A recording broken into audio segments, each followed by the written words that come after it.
Hello, YouTubers, friend, compatriots, bootlicker, shills, deaths, source, peasants, vassals, minions, meat sacks. I'm Useful Idiot. Welcome. And today let's go to Iraq. And this main part of this story goes back a couple of weeks. Unfortunately, I wasn't reporting on it at the time, but 600 more U.S. combat troops heading to Iraq.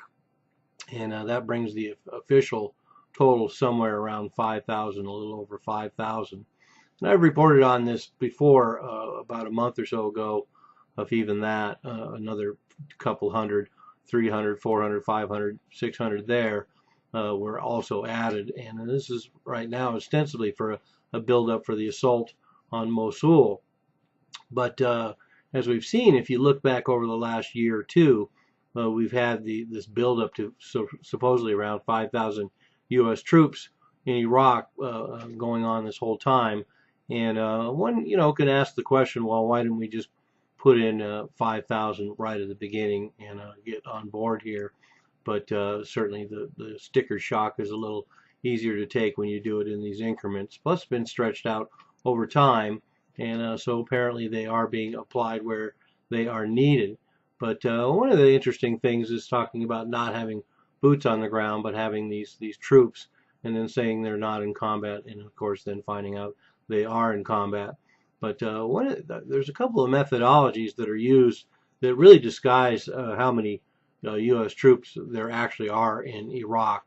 One, of course, is the fact that there's so many mercenaries, and between Syria and Iraq, the number of mercenaries could only be speculated on, but numbers are as high as anywhere between 5 and 10,000 mercenaries in either and or Syria and Iraq. So that brings up this U.S. presence up substantially when you bring in these so-called mercenaries. And then the line gets blurred between who are mercenaries and who are U.S. combat troops when you see U.S. troops with Kurdish emblems on their uniforms when they're fighting in other regions, including Syria. So lines are blurred. But another methodology that I found out about in another article that is really interesting is that they don't count soldiers as deployed in Iraq and are not counted in these numbers that they use, this 5,000, if they're cycled in, if their tours of duty are over a certain amount or under a certain amount. So if they cycle them out every 1, 2, 3 months and then cycle in other ones, then they're not really considered in the official total. So the number could be anywhere from another 5 to 10,000 and above U.S. Troops in Iraq. So of course at this point it's a moot point how many U.S. troops there are. We know there's a shitload of U.S. troops on the ground in Iraq. We know there's a shitload of mercenaries on the ground in Iraq and Syria and Afghanistan, and we also know that the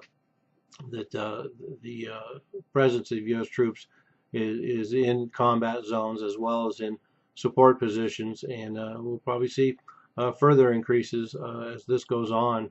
But at some point we may find out what the real numbers are. But there we have it, another bump in the number of troops, U.S. troops in Iraq. So we're approaching those levels, going back to the surge. So once again showing that surge wasn't necessarily going to do any good. I'm a useful idiot. Don't you be one too.